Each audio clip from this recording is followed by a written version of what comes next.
Oke anak-anak, sekali lagi selamat pagi, salam sejahtera untuk kalian semua. Kenapa saya bilang salam sejahtera?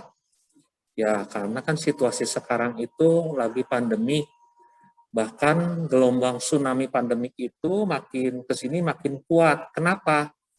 Karena kata orang Sunda itu badegong, ya di India dibuka masker, mandi barang-barang di Sungai Gangga. Sudah tidak ada itu COVID. Langsung satu hari ratusan ribu yang COVID. Orang India datang ke Indonesia, ya.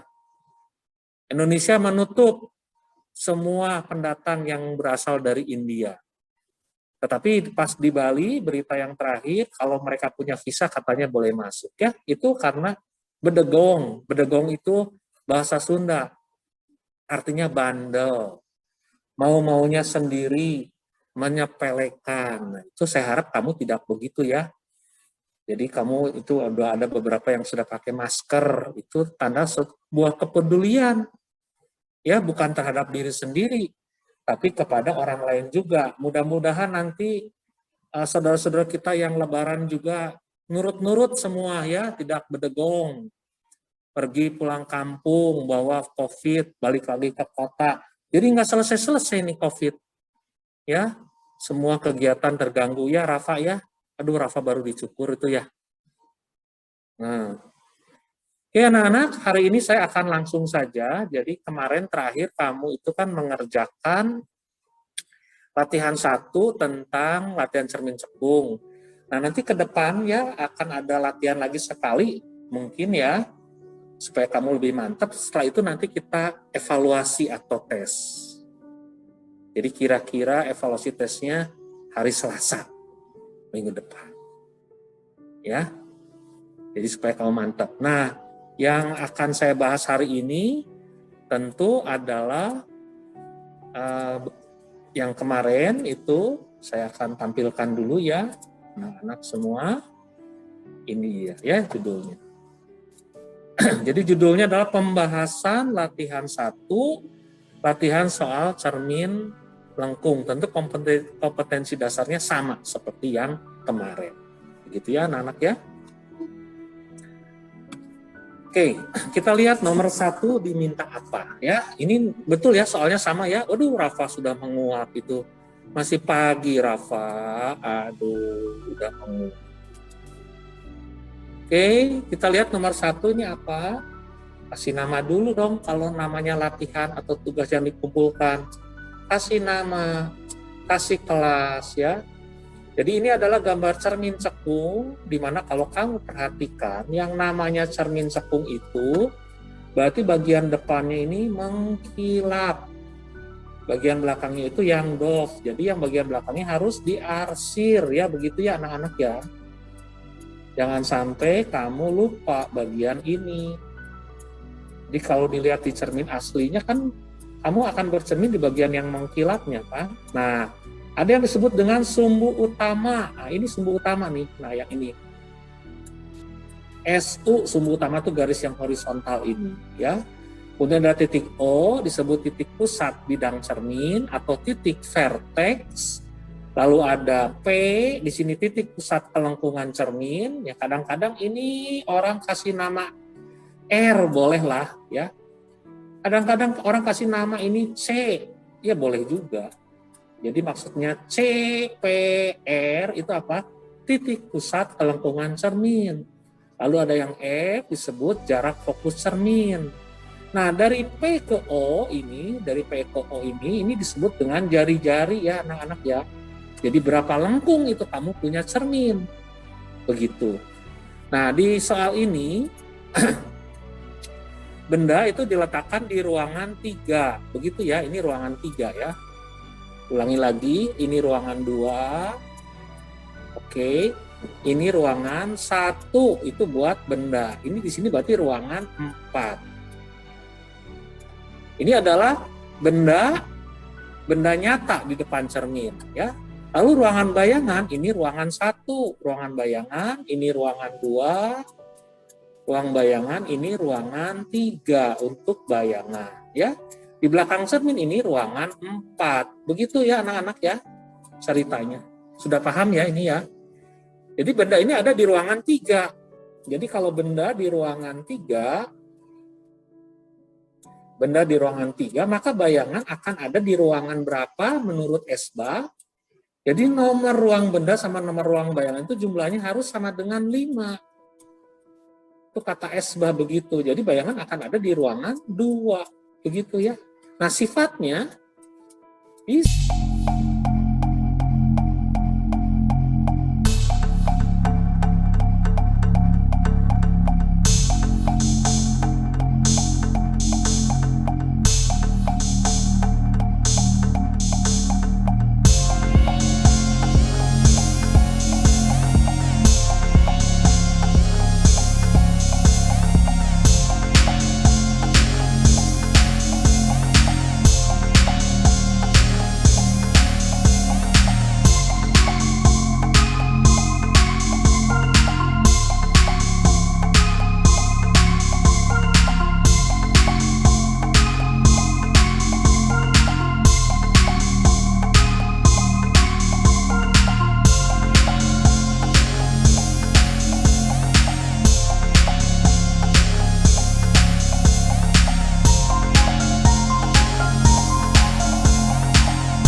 Itu mempertegas ya sifatnya nyata terbalik diperkecil. Nomor 2, baiklah di sini ada sinar-sinar istimewa pada cermin cekung, jadi mengingatkan kembali ini kalau datang sejajar difokuskan, dipantulkan ke fokus, kalau menuju fokus dipantulkan sejajar, kalau melalui titik P bolak-balik ya. Jangan lupa anak-anak ya, boleh di latihan kamu dikasih arsirnya, ini mengingatkan kembali saya.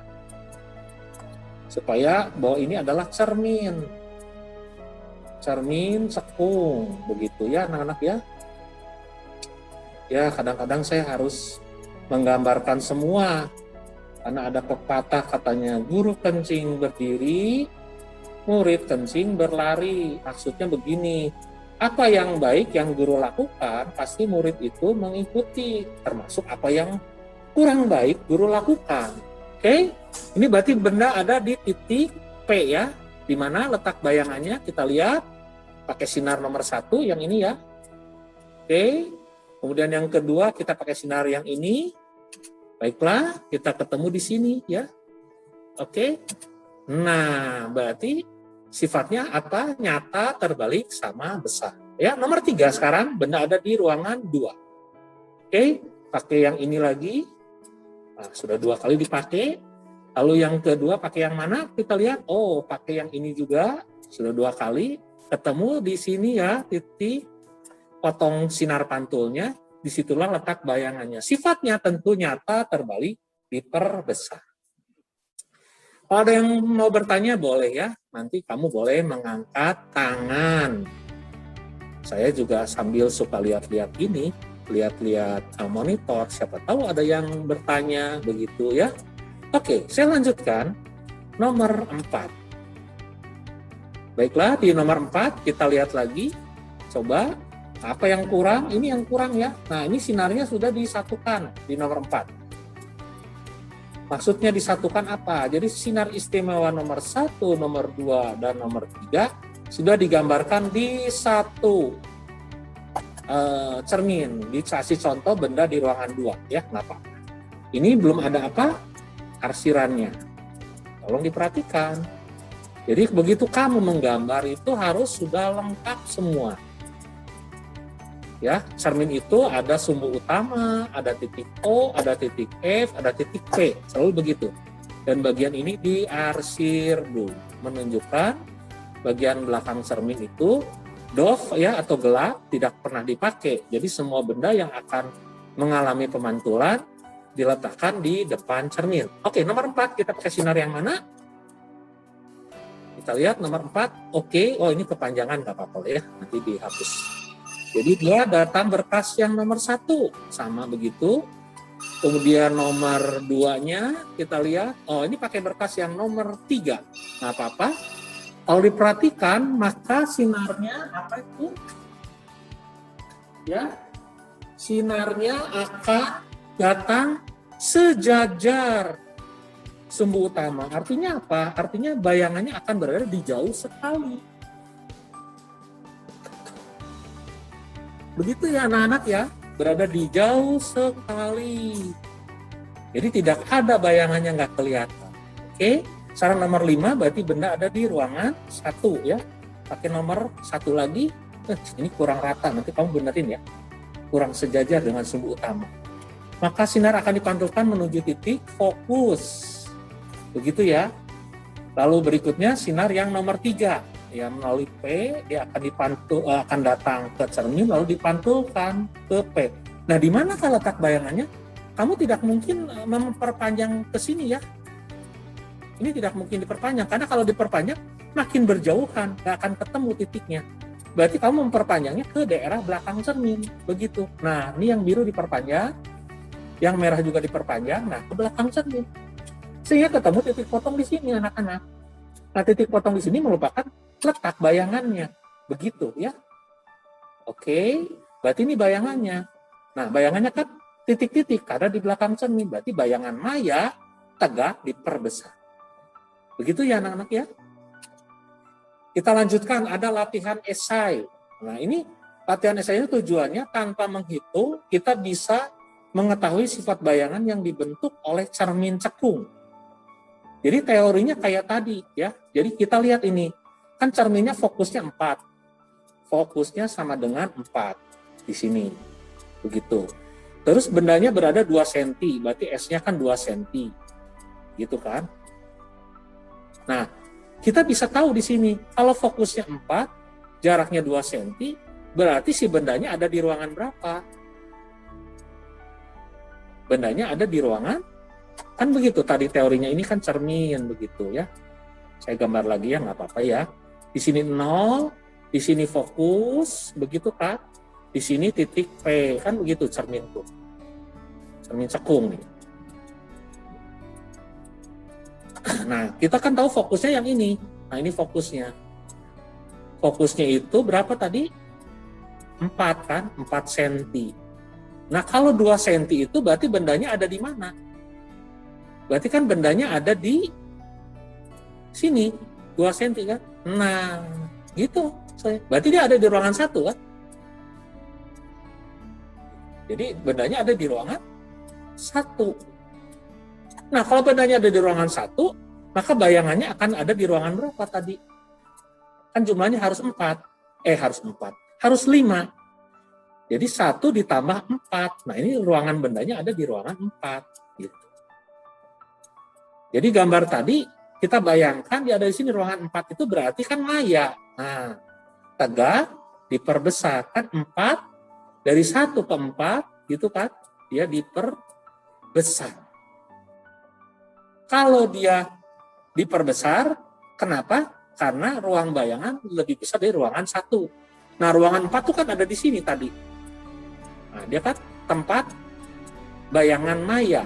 Nah, kalau maya pasangannya apa? Tegak. Begitu anak-anak? Coba dulu nih. Siapa tahu ada yang kurang ngerti, saya terlalu cepat, kamu boleh bertanya dulu. Mau nggak? Tanya Pak, Silakan, kalau nulis nomor ruangan, kalau ruangan yang bendanya itu harus angka, terus yang bayangannya itu Romawi gitu. Iya, betul.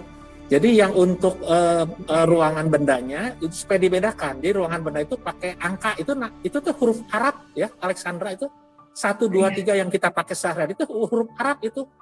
Tapi kalau yang huruf Romawi itu yang 1, kalau 2-nya strip 2, kalau 3-nya strip 3, terus 4-nya 1 V begitu.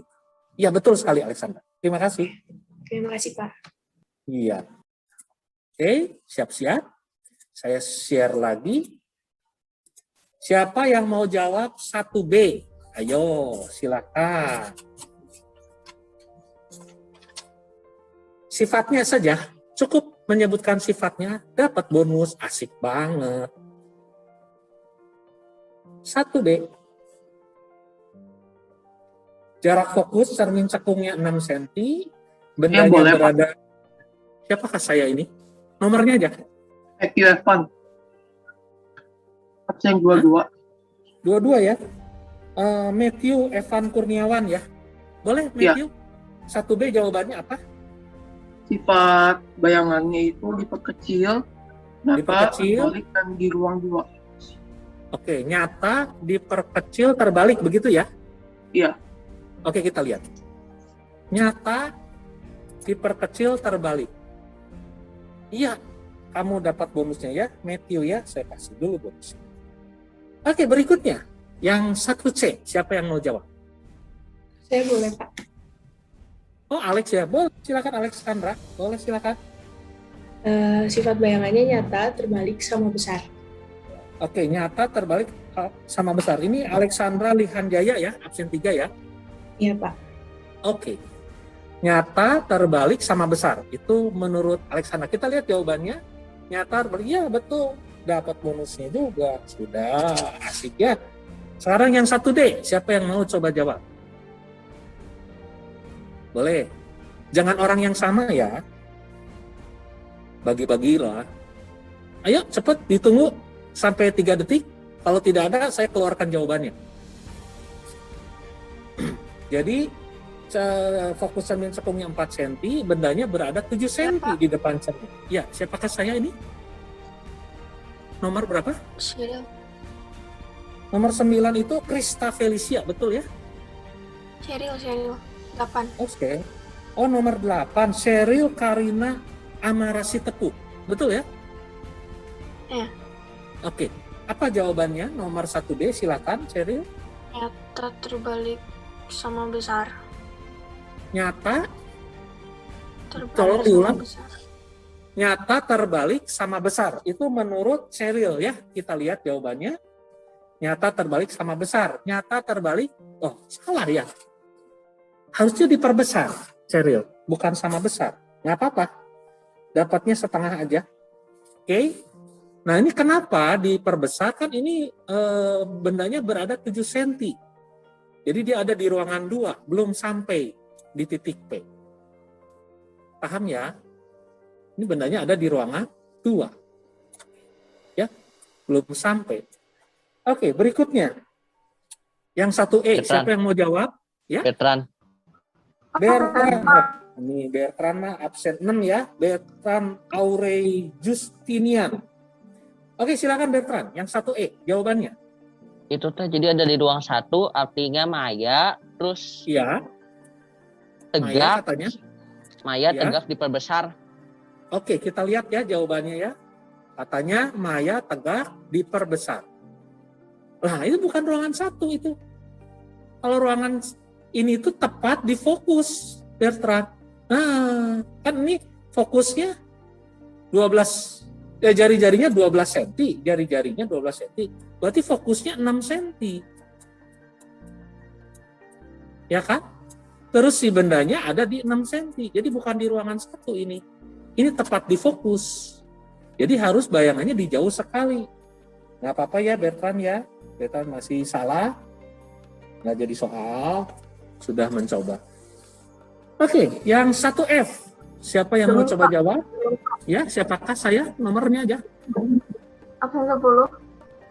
Absen 10 itu menurut catatan saya Dominic Dimanta. Betul ya? Iya. Oke, apa jawabannya 1F, Dominic? Nyata, terbalik, sama diperbesar. Nyata terbalik diperbesar. Nyata terbalik diperbesar. Itu menurut Dominik ya. Kita lihat jawabannya. Nyata terbalik diperbesar. Ya, Dominik betul ya. Oke, terima kasih. Sudah betul jawabannya. Oke, sampai di sini ada yang mau bertanya? Tidak. Coba. Ada yang mau nanya lagi enggak? Sudah paham ya? Jadi tadi kita yang pertama belajar melukis dulu. Lalu dari lukisan kita bisa tahu nomor ruangan, benda, dan bayangan. Lalu sifatnya apakah dia nyata atau maya, begitu kan? Ya. Terus nanti kita bisa menentukan sifat bayangannya. Saya lanjutkan sedikit ya. Nah, dari data semua itu, saya sudah buat sebetulnya tabelnya. Kita lihat tabelnya dulu ya. Mana tabelnya? Ini dia tabel. Ya, nah ini buat cermin cekung misalnya. Nah, begini cermin cekung itu kemungkinan sifat bayangannya. Ya, ini yang cermin cekung yang ini ya. Cermin cekung. Jadi cermin cekung paling banyak ini kemungkinan sifat bayangannya. Sementara untuk cermin cembung, ya anak-anak ya yang ini ya cermin cembung.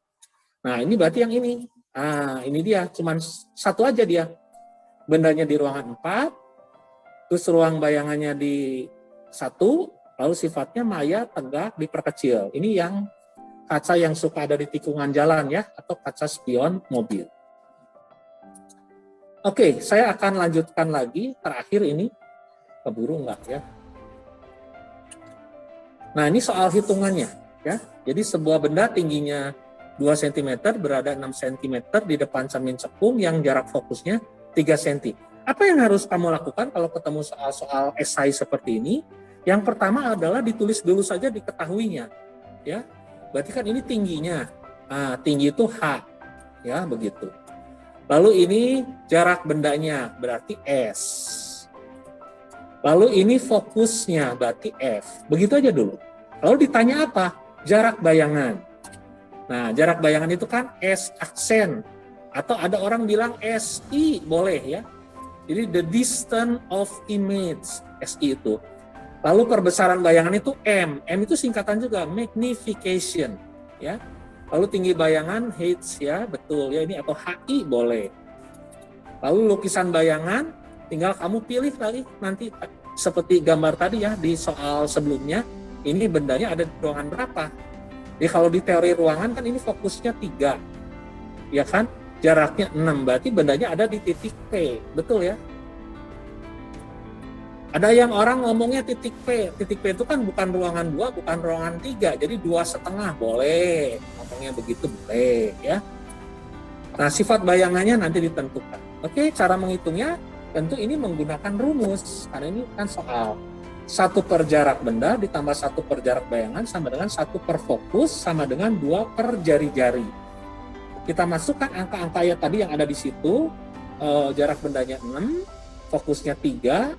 Dicari jarak bayangannya berarti sama dengan 6. Nah, berarti kan jarak bayangan sama dengan jarak benda.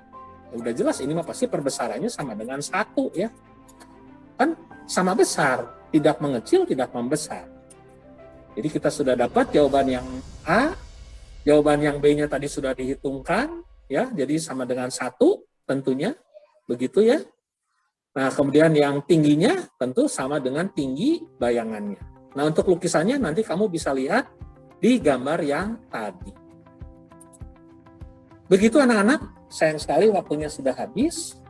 Kamu bisa meneruskan BDR seterusnya. Selamat pagi. Terima kasih, Pak. Sama-sama.